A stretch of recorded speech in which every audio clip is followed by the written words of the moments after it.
Assalamualaikum warahmatullahi wabarakatuh. Di pertemuan sekarang, kita akan membahas cara menyusun persamaan kuadrat. Kalau di pertemuan sebelumnya, itu kita membahas cara mencari akar dari persamaan kuadrat. Tetapi sekarang kebalikannya. Akar-akar persamaannya diketahui, yang kita cari adalah persamaan kuadrat awalnya gitu. Nah, contohnya seperti ini.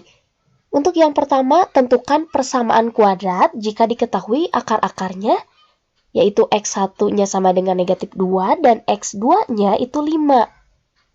Nah, ingat lagi dari definisi untuk menentukan akar persamaan kuadrat itu kan berupa dari pemfaktoran nanti akan diperoleh nih nilai X1 sama X2-nya atau akar pertama dan akar keduanya. Nah, sekarang dari langkah ini kita prosesnya dari bawah ke atas kalau dari cara penyusunan sebelumnya. Kita substitusikan nilai X1 dan X2-nya. Di sini diketahui X1-nya itu negatif 2 dan X2-nya itu 5. Substitusikan ke sini. Nah, hati-hati di sini. Negatif kali negatif hasilnya positif. Sehingga diperoleh X plus 2 dikalikan dengan X kurang 5. Nah, udah kayak gini tinggal kita kalikan. X kali X hasilnya X kuadrat. Lalu X kali negatif 5 hasilnya negatif 5X. 2 kali X hasilnya positif 2X. Dan 2 kali negatif 5 hasilnya negatif 10 sama dengan 0. Kalau persamaan ya. Nah, sekarang kita sederhanakan. Di sini ada negatif 5X tambah 2X. Bisa disederhanakan jadi negatif 3X. Nah, jadi persamaan kuadrat yang akarnya negatif 2 dan 5 itu adalah X kuadrat dikurang 3X kurang 10 sama dengan 0. Nah, untuk yang nomor 2, akar persamaan kuadrat 2x kuadrat dikurangi 3x tambah 4 sama dengan 0 adalah P dan Q. Yang dicari persamaan kuadrat baru yang akar-akarnya P plus 2 dan Q plus 2. Kalian boleh pakai cara yang berbeda. Boleh misalkan dari langkah yang ini, dari persamaan yang diketahui, kalian faktorkan terlebih dahulu, nanti ketemu tuh P sama Q.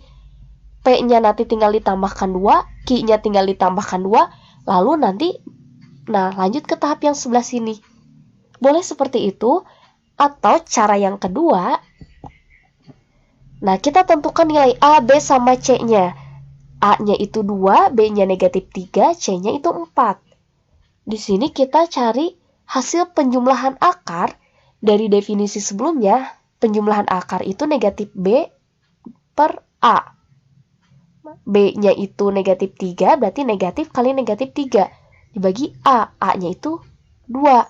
Sehingga diperoleh 3 per 2. Mau diubah ke dalam bentuk desimal jadi 1,5 atau misalkan ditulis sampai 3 per 2 juga itu boleh-boleh saja. Nah, untuk perkaliannya itu C per A. C-nya 4, A-nya 2. Sehingga hasil perkalian akarnya kita peroleh 2. Nah, udah ketemu hasil penjumlahan sama perkaliannya.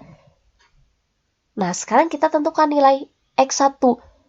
Berarti kan persamaan kuadrat baru, akar-akarnya pasti baru juga kan, yang berbeda dari P sama Q.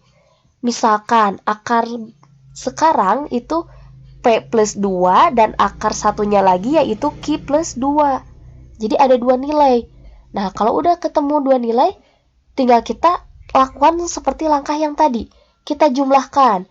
Berarti kita peroleh P tambah 2 ditambahkan dengan Q tambah 2. Hasilnya ini bisa disatukan P tambah Q ditambah 4. P tambah Q udah kita cari tadi. Hasilnya 3 per 2. 3 per 2 tambah 4. Kalau mau dikedesimalkan boleh. Berarti 1,5 ditambah 4 hasilnya 5,5.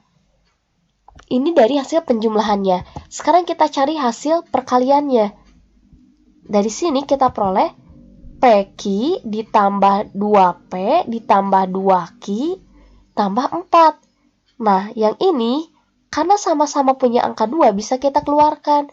Jadi 2 dikalikan dengan P tambah Q. Dari langkah sebelumnya udah kita ketahui P kali Q itu hasilnya 2. Kalau penjumlahannya itu 3 per 2. Berarti tinggal kita substitusi. 2 ditambah 2 kali 3 per 2 tambah 4. yang ini. Kita sederhanakan. 2 ditambah 2 kali 3 hasilnya 6 dibagi 2 hasilnya 3. Ditambah 4. Sehingga diperoleh hasil penjumlahannya itu 9. Nah, udah ketemu. Sekarang kita cari akar persamaan baru. X dikurangi X1 kali X dikurang X2. Yang sebelah sini itu kalau diuraikan kita peroleh X kuadrat dikurangi negatif X1 kali X, lalu negatif X2 kali X. Karena sama-sama punya X, kita keluarkan X-nya. Berarti dikurang X1 tambah X2 kalikan X. Nah, yang terakhir negatif X1 kali negatif X2, hasilnya positif X1 X2. Kita substitusikan. Nah, X1 tambah X2, coba kita lihat tadi. Hasil penjumlahannya itu 5,5. Berarti tinggal kita substitusikan ke sini.